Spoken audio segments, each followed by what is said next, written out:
So, Michael, just to kick off, how are you keeping during this mad and unpredictable time?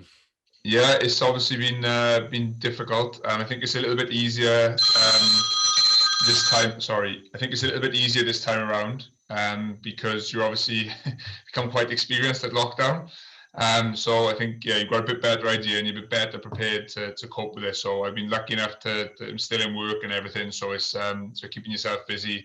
And just trying to look after my family and keep myself fit and stuff. So yeah, it's going okay. So, we're right in the midst at the moment of a pretty unconventional Six Nations tournament.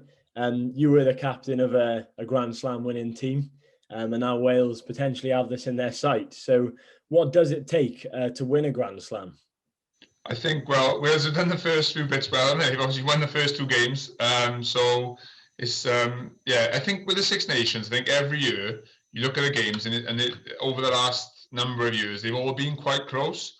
And when Wales have done really well, they've snuck a win here or won a tight game, and then it just sets you up on the right path, and you get that momentum. And I think Wales have definitely got that momentum now. I think England will be a massive challenge on Saturday. But it's obviously a game that everyone's really excited about. And they've had a good week's recovery. They've got a number of players coming back. So it's looking good from a Welsh point of view in terms of in as good a place as you could have hoped to have been at the start of the championship going into this game. So I think, yes, that momentum is a big thing. It just builds and builds. And then you go from maybe in this Welsh team particularly, you may be like got a few doubts and stuff. And if you lose, everything starts to creak and get a bit more difficult. But then when you win, it papers over the cracks and builds confidence, and the players start trusting the coaches a bit more, the coaches trust the players a bit more and make them feel good. So it's a really exciting time. And I think just with Wayne Pivac as well, with some of it, with his coaching, he was obviously had some real tremendous success at the Scarlets, which is pretty unprecedented really in regional rugby, and they were phenomenal in the European Cup and put in some top performances. So hopefully with that momentum and the big confidence the players will have from those wins, they can start to really kick on. And this England game is obviously a pivotal game for the championship. Yeah, I agree with you. I think it'll be the snowball effect. I mean, there's been a lot of criticism from people on social media saying they didn't deserve to win here, didn't deserve to win there. But the thing is, I think with stuff like this, you need a bit of luck at times, don't you, with a certain red car here or there. But Yeah, with the England absolutely. game on the weekend, do you think it's possible for Wales to win? 100%, I think it's possible. I think when you look at the recent fixtures between Wales and England, they've been really tight affairs, and England have come out and tried to sort of blow Wales away, and Wales have just hung in there, and then the quality and experience that Wales have got has come through it in the end. So I think it'll be similar this week. Wales have just got to like quell that physical, challenging start that England will no doubt produce. And if they can hang in there and stay tough in the game and stay and show their quality when they get their chances, I think they've got a great chance of winning. And it's really exciting. I think it's just the Six Nations so far has been fantastic. I've absolutely loved it. There's been a number of good games. You've got some absolutely world-class players on show, and it's been brilliant. Someone like Louis Rees-Zammit, just like he's been absolutely phenomenal, hasn't he? And just got that magic touch, and it's exactly what you need at international level. Those players that can make a difference, and yeah, really exciting to see him hopefully outpace Johnny May and score an awesome try. So there's a different midfield partnership again. This has been quite a topic of conversation in the week. Jonathan Davies is starting unconventionally inside centre, I believe, with George North. So what's your opinion on this? Are you confident they can make an impact from there? Yeah, I think like George North had to play because he's been in excellent form, hasn't he? Even though like Owen Watkin and Nick Tompkins did really well, and Willis had a hollow up in Murrayfield. I think George North has earned his place back after having a tough autumn, and he's been in tremendous form, and he looked really sharp in that Ireland game. So it's great that he's back. And then Jonathan Davies, I guess the question would have been because he hasn't been playing, and according to the media, he's been out of form a little bit, but he's obviously an absolutely like one of the best Welsh centres of all time.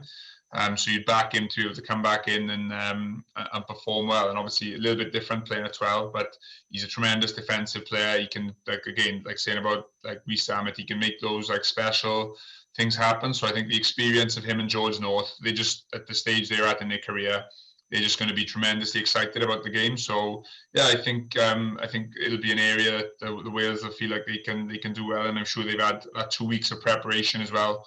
Is obviously massive, isn't it, to have that like a 2 week run into a game, so you can really like prepare meticulously. I think I haven't seen the England team, but I assume England will be quite similar to what they've been.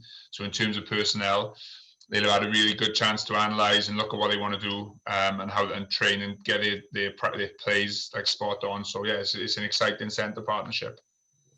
So if we go with the situation that Wales do beat England on the weekend, then we look ahead to the remaining games of the tournament. I think the France game this weekend has been called off, if I'm right in thinking. But if the game does go ahead then with Wales, and they've beaten England, with the form that they're in, with players like Antoine Dupont putting in some absolutely sensational performances, do you think they could even be a bigger test than England at the moment? Yeah, France have been out and going out to Paris as well. Yeah, that'd be a huge challenge. And I think some of the rugby that, as you highlighted, Dupont, he's been absolutely extraordinary. I think he's one of the best players I've ever seen. He's that good, and he's only been on the scene for a year or two, hasn't he? He looks absolutely sensational, and it's like I say, it'd be a very big challenge for Wales going there. But like if you win this game, Wales have almost got like a free pass now for the rest of the championship, because I think you'd assume, make an assumption that they'd beat Italy. So if Wales finish the championship 3 from 5, like I think everyone will be happy. So I think Wales obviously will want to kick on and try and like challenge for the championship. But there's no pressure on them. They can just like go out there and really go for it. And yeah, hopefully that sort of freedom will give them the license to play some great rugby and challenge England and challenge France, and fingers crossed they can sneak a tight one in both games. So I'm going to switch over to the Lions now, on the topic of the Lions. So if my research has served me correctly, you captained the Lions against Argentina? Yeah, that's correct. Yeah, 2005. Good work. Nice, yeah. So do you think the tour will go ahead then this year? There's been a lot of talk about it. Yeah, it's a massive money spinner, isn't it, for rugby union? It's very, very high profile. I've been reading a bit about it as well, but seeing the proposals about maybe hosting it in the UK, I think that's probably a better alternative than cancelling it altogether, because it obviously doesn't look very likely to be able to go ahead in South Africa. And yeah, the Lions is just a unique, amazing experience, and I think if it's going to go ahead, it's got to go ahead this year. I don't think they'll be able to postpone it in the rugby with the congested rugby calendar. So yeah, it's just a really exciting thing to happen, isn't it? So if that comes off, I think it'll be unique and it'll be different. But then I guess like we're getting used to having unique and different things happening in these COVID times. So yeah, like let's make it happen. And if it happens in the UK, it'd be fantastic. It'd be amazing to see Lions test at the Principality Stadium. So yeah, let's make it happen. It's exciting, isn't it? It's great for fans, and full Principality Stadium for Lions against South Africa would be pretty cool, wouldn't it? Definitely, I agree. And you touched on there about the tour being played in the UK. So do you think that could change the dynamic of the tour coming up against the Springboks? It changed it massively, obviously, because the Springboks would be the touring side, and it'd be a bit more difficult for them. But I know they probably obviously the Lions have to play, but it'd be quite cool, wouldn't it? If they did something where the Lions and the Springboks had like a preparation time and maybe did like an old-fashioned tour, so do it in reverse. So they go and play if they were preparing in Wales, they could play like the Dragons, and they could play the Scarlets and play the Blues and stuff, and they can see if you can make it work that way, so that the team, the Springbok team as well as the Lions, play like matches against teams where they wouldn't normally play. It'd just be a really unique way of doing it. And I think it's important at this time as well to think. You've obviously got to think laterally, because things are. It is hugely challenging, isn't it, to try and like keep things going. But I think if they could do it, and they could like you can sell the TV rights, you can make it something massive and something unique and a bit different. I know Japan are coming over to play the Lions, but maybe Argentina could get involved, maybe Fiji. And you just try to make something of it. Make out of a bad situation, make something amazing happen, and maybe like the Pacific nations are obviously a really important part of the rugby fraternity, aren't they? And they need to have means of making income. Maybe that could be a way you could sort of try and help generate some funds for them as well, and not just for the big unions. But that would take some big big thinking, and I don't know, but there's loads of ideas and ways of doing it, and I think it could be something unique and something amazing. Yeah, I agree. I think it would be pretty crazy to have the tour almost in reverse, seeing the other side come to the northern hemisphere. It would be really interesting. Yeah, I remember from when I was a kid, and it was like I think it was like South Africa toured Wales in 1994, I think, and it was just after like apartheid had ended and everything in South Africa got readmitted back into the sporting world, and it was absolutely amazing having the Springboks going around, and they played Neath, and they played Pontypridd, and we were able to have a day off school and stuff. And I just think I think we could all do with a bit of that at the minute, couldn't we? So if you could do the tour in reverse and they play some of the regional sides and the club sides, I think it could be absolutely extraordinary. So I think let's find a way of making it happen. So being a back rower yourself and staying on the topic of the Lions tour, who do you think would start at 6, 7, and 8 if the tour? Navidi, Faletau, and Tipuric. Done. Full Welsh back row. Full Welsh back row. Yeah, no, there's some tremendous players about in the championship, and I think like Wales obviously probably edged the back row battle up in Scotland, but I think like the trio they've got as well, like Hamish Watson and Jamie Ritchie in particular, are pretty like amazing players. You've got someone like a Bolt that would be like that Alfie Barbary who's playing in Wasps, who's played some tremendous rugby. Obviously, like the English back row, you've got players outside of that English back row. England got tremendous depth. There's some brilliant Irish players as well. So it'd be a really challenging area to select, wouldn't it? But that makes it exciting as well. But I think if that Welsh trio would be in with a real shout, because they've been top draw, and Aaron Wainwright as well has been brilliant against Scotland. Yeah, I was doing some reading about the whole pack decision, this year, and there was even some shouts of pushing Maro Itoje back into the back row to free up space in the second row to have someone alongside Alan Wynne potentially. But then again, you're losing out a position in the back row, so it will be interesting to see what the decision making is like, because there's even been shouts of him potentially being captain of the tour. Maro Itoje. Yeah, I think he's someone who's definitely got to be a contender, hasn't he? He's an absolute world-class performer. He's definitely going to be in the team, whether it's second or back row.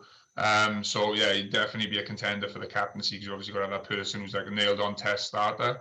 But yeah, I think it'd be a brilliant thing. It's always exciting, isn't it, as a fan, to see the Lions and see which team they're going to pick and who goes, and you always have players who emerge who you weren't expecting to. So I think it'd be exciting. For me, I think I'd keep Maro Itoje in the second row and then look to pick. But I guess it depends on the style you're going to try and look to play, isn't it? But like those, some with the quality of the back row, I don't think there's any need to move Itoje back unless it's like a tactical reason for a stronger line out or bigger pack or whatever it might be, which against South Africa could be a consideration, couldn't it?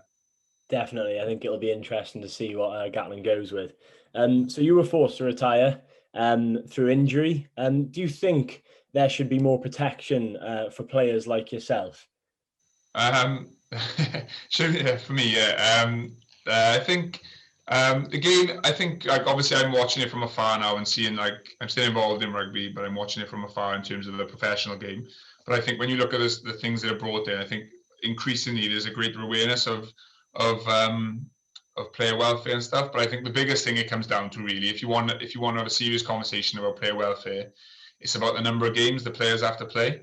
I think they play like a top level player, like an Alan Wynne Jones or the Maro Itoje or whatever. Like, they're playing an incredible amount of rugby, and I think that's probably what you need to do. You probably need to you need to have less games in the sport. You can't. I don't think, for me, playing like home and away league matches, having the Six Nations and the World Cup and the Ultimate, it's just getting bigger and bigger. And I think it's not fair on the players. And if you really want to address player safety and player welfare, that's what you need to look at. And I think that's obviously a very difficult decision for the rugby authorities. I know they tried to get that global calendar, but they seem to have failed, and that seems to have gone backwards like another 4 years. But that's where the crux of the issue is, I think. I think the game is obviously really challenging, but the players they're better conditioned for it than they've ever been.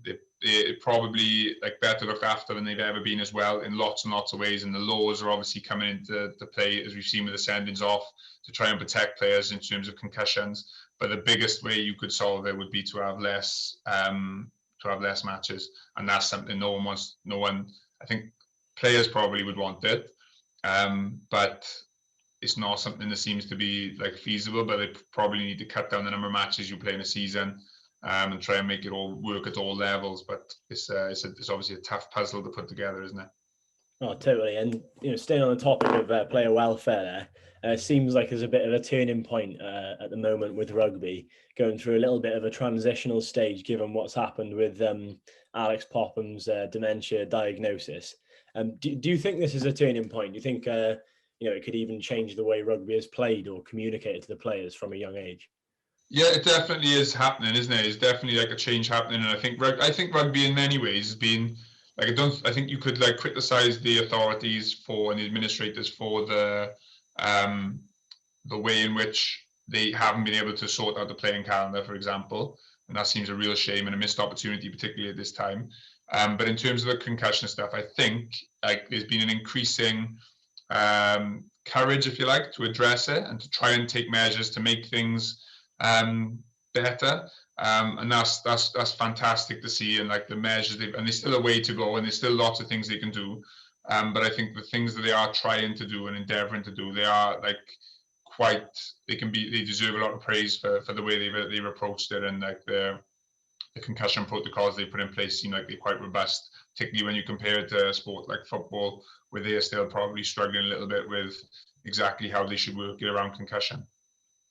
So just to finish off then, I have a couple of lighter questions. So if you could take me through your favourite moment playing for Wales, please, and why was it? I think my favourite moments would probably be it's hard between like obviously the Six Nations against Ireland when we played the last game. That was absolutely incredible. That was an incredible occasion to be a part of. I think winning your first cap is pretty special as well, because it's something you've worked towards for a long, long time.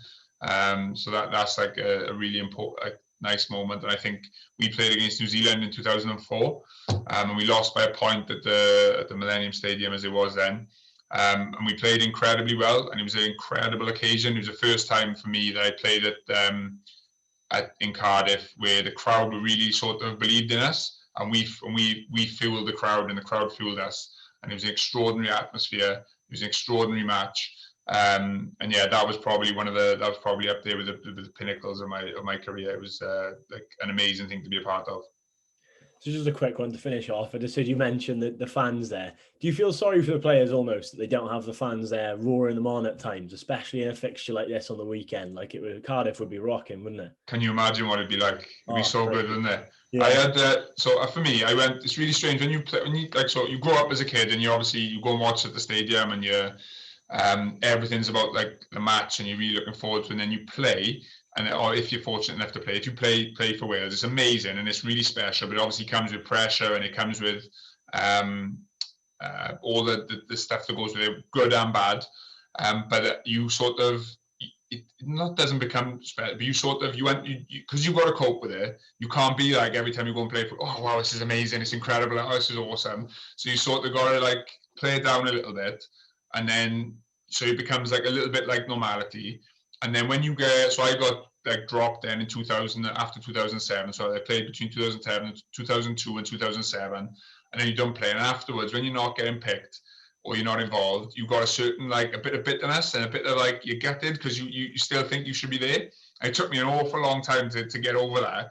And then you sort of like you're watching the games, but it's not the same as being a fan.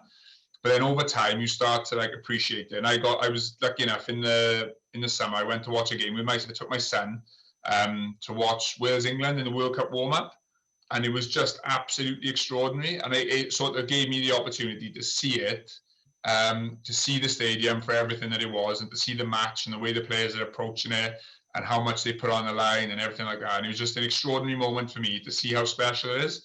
And I think in Cardiff, like the atmosphere on a match day is something that's just absolutely incredible. And I think when you see as a fan, I think when you get to go back to the stadium, it's going to be an amazing day, isn't it? It's going to be like brilliant, and it would be cool, wouldn't it, if it was a Lions tour in the or Lions matches in the Principality Stadium. It could be absolutely amazing. So yeah, I'm just like, yeah, it's incredible. I do feel sorry for the players, especially the ones who are making their debuts and stuff and haven't had that experience of having their family there and having everyone like there to watch and see how they're doing and live and breathe it with them. So yeah, it'll be awesome when the fans come back. But I think do you see the video going around on Twitter about like Mark Drakeford saying he decided to open the pubs for? Oh yeah, yeah, It was yeah.